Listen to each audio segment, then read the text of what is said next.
खुश रहने के लिए दो चीजें अपनी लाइफ में कंपलसरी कर लो। मुझे याद आ रहा है कमोबेश 100-150 साल पुराना एक वाकया, तक़सीम हिंद से पहले का वाकया है गालिबन।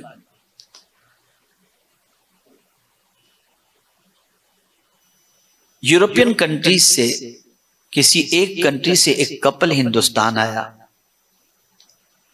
एक होटल में उन्होंने क़याम किया और उसके बाद मुंबई की सरजमीन पर मुख्तलिफ इलाकों का उन्होंने दौरा किया, विजिट की और सब अच्छे अच्छे इलाके देखे, घूमने के इलाके देखे। उसके बाद गाइड से उन्होंने कहा कोई ऐसी चीज जो रह गई और हम न देखे हो हमें बता दो। तो उसे एक झोपड़पट्टी के बारे में गाइड ने बताया कि ये झोपड़पट्टी एशिया की सबसे बड़ी झोपड़पट्टी है, वो तुमने नहीं देखा। तो गाइड को उन्होंने पूछा कि झोपड़पट्टी कैसी है, तो उन्होंने बताया कि भाई झोपड़पट्टी की पोजीशन ऐसी है कि बहुत तंग कमरे के अंदर, तंग गलियों के अंदर फैमिलीज रहती हैं, छोटे छोटे कमरों के अंदर, उनकी जिंदगी बड़ी अजीब है। तो शौहर ने कहा मुझे नहीं जाना, तो बीवी ने कहा नहीं मुझे जाना है, कहीं मेरे दिल में ये हसरत न रह जाए कि मैंने क्यों नहीं देखा। गाइड के साथ बीवी चली। जैसे ही झोपड़पट्टी में एंटर हुई तो आप जानते हैं कि स्लम एरिया के अंदर इतनी तंग गलियां, बच्चे पेशाब कर रहे हैं, अंदर कमरे के अंदर लोग बनियान उतारे लुंगी के अंदर पड़े हुए हैं, गर्मी हो रही है, अजीब सिचुएशन होती है। आप जानते हैं मुंबई के रहने वाले, मुझे बताने की जरूरत नहीं है। अब वो औरत गलियों से गुजर रही है तो देख रही है किसी का चेहरा उतरा हुआ है, किसी का चेहरा कैसा, पर्दे तो अभी गर्मी की वजह से लगे हुए नहीं, तो घर खुले हुए हैं और सब। एक घर की पोजीशन ऐसी थी कि वहां एक खातून मुसल्ला बिछाकर नमाज पढ़ रही थी, पर्दा थोड़ा सा हटा हुआ था। वो औरत जो क्रिश्चियन थी वो वहीं खड़ी रही और सोची जरा ये नमाज पढ़ ले तो मैं इससे कुछ पूछूं। गाइड से कहा कि ये फ्री हो जाए तो मुझे इससे कुछ सवाल करना है। कहा ठीक है। वो जैसे ही सलाम फेरी तो सलाम फेरते ही जो है वो गाइड ने उस खातून से पूछा कि क्या पूछना चाहती हो। बोले मैं इसके चेहरे पे सुकून देख रही हूँ, तो सिर्फ ये जानना चाहती हूँ कि जितना इसका कमरा है उससे कई गुना बड़ा तो मेरा बाथरूम है, लेकिन मैं परेशान हूं इस तंग घर के अंदर इसके चेहरे पे जो सुकून नजर आता है वो सुकून हमारी जिंदगी में नहीं है।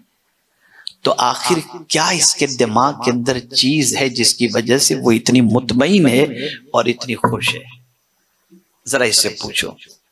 जब उससे पूछा गया, गाइड ने जब पूछा, उसका जवाब सुनिए। वो कहती है देखो ऐसा है कि बंगलों में भी अगर कोई रहे तो भी उसे मरना है, फ्लैट में रहे तो भी मरना है, और मैं झोपड़े में रह रही हूं मुझे भी मरना है। असल खुशी दुनिया की नहीं, तवज्जो चाहूंगा, असल खुशी दुनिया की नहीं। अब तुम जानना चाहती हो कि मैं क्यों खुश और मुतमईन हूं। रीजन सबसे बड़ा ये है कि मुझे अल्लाह ने ईमान की दौलत अता की है, मरूंगी तो अल्लाह मुझे जन्नत की नेमत अता फरमाएगा। उस परमानेंट खुशी के तसव्वुर ने मुझे यहां पर मुतमईन कर रखा है। ये एक चीज है, हमारे पास वो चीज मौजूद है फिर भी हम बेचैन हैं। हमारा दिल इन दुनिया की चीजों में लगा हुआ है, इन दुनिया की अशिया में लगा हुआ है। इसकी मोहब्बत इतनी गिर चुकी है कि ये मिले तो खुश और न मिले तो खुश नहीं। खुश रहने के लिए दो चीजें अपनी लाइफ में कंपलसरी कर लो। जैसे हो अल्लाह का शुक्र, एक चीज, और जो हो उसे एक्सेप्ट करने की आदत रखो। जहां आपने आर्टिफिशियल चीजों से जो नहीं हो उसे शो करने की आपने कोशिश की, जिंदगी में कभी आप खुश नहीं रह सकते। ओरिजिनलिटी के अंदर अल्लाह ने सुकून रखा है, नेचुरल में अल्लाह ने सुकून रखा है, आर्टिफिशियल में कतई तौर पर नहीं रखा। इस चीज को समझने के बाद अब मैं एक ऐसी आयत की तरफ आपकी तवज्जो को मबजूल कराऊंगा जिसके अंदर आप समझ जाएंगे एक बड़ा अजीम तसव्वुर अल्लाह ने अता फरमाया है। बहुत सारे लोग बहुत सारी चीजों के मिलने पर या बहुत सारी चीजों से महरूम होने पर अफसुर्दा हो जाते हैं, उनकी खुशी रुखसत हो जाती है। कुर्बान जाइए कुरान की इस आयत पर। एक साइकोलॉजिकल इंसान की तरबियत ये आयत कर रही है, और उसमें भी हजरत इमाम जाफर सादिक रदी अल्लाह तआला अन्हु का एक कौल जब मैं आपके सामने पेश करूंगा तो मैं ये समझता हूं कि आज की महफिल का मकसद इंशाअल्लाह अज़ीम किसी हद तक कामयाबी से हमकनार हो जाएगा। मकसद जो है आयत लिकैला तासौ अला मा फातकुम वला तफरहू बिमा अताकुम। एक अजीम तसव्वुर कुरान दे रहा है, एक अजीम सोच कुरान दे रहा है। क्या सोच है?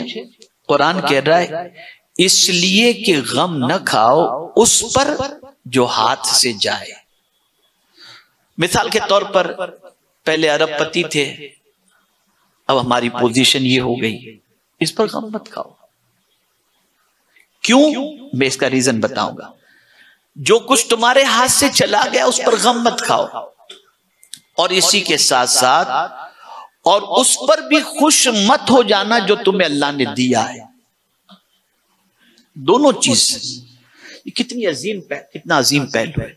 जो चला गया उस पर गम मत करो, और जो है उस पर खुशी मत बनाओ। तवज्जो चाहूंगा, एक ऐसा कानून कुरान दे रहा है जिस कानून को इंसान समझ ले तो मैं समझता हूं कभी उसकी जिंदगी में अफसुर्दगी, अपसेट और गमगीन होने का मामला नहीं हो सकता। जो चला गया उसका गम मत करो, और जो है उस पर खुशी मत मनाओ। इसकी तफसीर में इमाम जाफर सादिक रदी अल्लाह तआला अन्हु फरमाते हैं जो गया उस पर गम क्यों नहीं करना चाहिए? इसलिए कि तेरे गम से पलटकर वो वापस तो आने वाला नहीं। तेरे गम करने से वो वापस तो पलटकर आने वाला नहीं, तो क्यों गम करता है? जो जाना था गया, और जो तेरे पास है उस पर तू खुशी भी मत मना, इसलिए कि मौत इसको तेरे हाथ से छीन लेगी। जब मौत आएगी तो तेरे पास जो भी है वो सब मौत तो छीन लेगी, तू लेके तो कुछ भी नहीं जा सकता। आदमी कहता है ये मेरा बंगला, ये मेरी गाड़ी, अल्लाह फरमाते तेरा है तो लेके जा कब्र में। पता चला कुछ भी हमारा नहीं है, कुछ भी हमारा नहीं है। जो कुछ है वो अल्लाह का दिया हुआ है। अब आदमी कंफ्यूजन का शिकार हो जाता है कि यार फिर क्या, कैसे जिंदगी गुजारी जाए, खुश कैसे रहा जाए। बस एक हदीस अर्ज करता हूं, और मैं समझता हूं कि अगर इसे आपने जहन में महफूज कर लिया ना तो इंशाअल्लाह रब ने चाहा तो दुनिया में भी खुशी मिलेगी और आखिरत में भी खुशी मिलेगी। रसूल आजम सल्लल्लाहु अलैहि वसल्लम फरमाते हैं तुम्हें खुश कब होना है? हाय हाय सुभान अल्लाह, तुम्हें खुश कब होना है? हुजूर फरमाते हैं इज़ा सर्रत का हसनतुक, जब तुमसे नेकी हो जाए तुम खुश हो जाए। एक खुशी का दस्तूर सरकार ने अता फरमा दिया। और तुम्हें गम में कब गिरफ्तार होना है? वसाअत का सय्यअतु, जब तुमसे गुनाह हो जाए तुम गमगीन हो जाओ। खुशी हो जाए, नेकी हो जाए, खुशी मनाओ। इसलिए कि नेकी ऐसी चीज है जिसका फायदा दुनिया में भी मिलता है और आखिरत में भी मिलता है। नेकी इंसान के कल्ब को मुतमईन करती है। गरीब का माल खाने से सुकून नहीं, गरीब का पेट भरने से सुकून मिला करता है। आप अल्लाह का जिक्र करेंगे तो सुकून मिलेगा, गाने में सुकून नहीं है। आप किसी परेशान हाल की मदद करेंगे तो सुकून मिलेगा, आप किसी इंसान को परेशान करेंगे तो सुकून नहीं मिल सकता। जब जब अल्लाह का जिक्र करेंगे तो आपको सुकून मिलेगा। और बड़ी प्यारी बात मुझे याद आ गई, बड़ी प्यारी बात, खुशी वो है जिसे याद करके भी खुशी हो। आप हज करने गए, वापस आ गए, क्या कहना, क्या अरफात का मंजर था। याद आ गई वो चीज, फिर भी आपको खुशी हो रही। यानी वो काम जिसके करने के याद आने पर भी खुशी हो, हकीकी मानों में वो खुशी है। तो ऐसा काम इंसान दुनिया में करे ही नहीं जिसके करने का याद आते ही अफसोस हो, मैंने ऐसा क्यों किया। ऐसे काम करो कि जब वो काम भी याद आ जाए तो तुम्हें खुशी नसीब हो जाया करे। ये सबसे अहम खुशी है, ये सबसे अहम खुशी है। मैं ये न करता तो अच्छा था, लेकिन मैंने ये किया। यानी दोनों पहलू को आप देखिए। और इसे हुजूर सल्लल्लाहु अलैहि वसल्लम ने फरमा दिया, इदा सर्रत का हसनतुक, नेकी करके कभी इंसान को गिल्टी फील नहीं होता। हर बार नेकी याद आती है, अल्लाह तेरा शुक्र है मैंने रमजान में इतने कुरान खत्म कर लिए। वो जमाना कितना अच्छा था, मैं ताकत व तवानाई वाला था, खड़े होकर नमाज पढ़ता, सजदे किया करता था। आदमी जब जवानी में ये सारी नेकी करता है तो ये नेकी याद करके उसे खुशी होती है। मुझे अफसोस के साथ कहना पड़ता है कि बहुत सारों की सोच गुनाहों की वजह से इतनी खराब हो गई, इतनी खराब हो गई, इतनी खराब हो गई कि अब वो गुनाह को याद करके सोचते हैं वो कॉलेज लाइफ के गुनाह कितने अच्छे थे यार जवानी में, अब तो देखो कितना टेंशन हो गया। ये उनकी खबासते बातिनी का नतीजा है। एक आक़ाए करीम सल्लल्लाहु अलैहि वसल्लम ने दस्तूर अता फरमा दिया, जब तुमसे नेकी हो तुम्हें खुश होना चाहिए, और जब तुमसे गुनाह हो तब तुम्हें अफसोस होना चाहिए।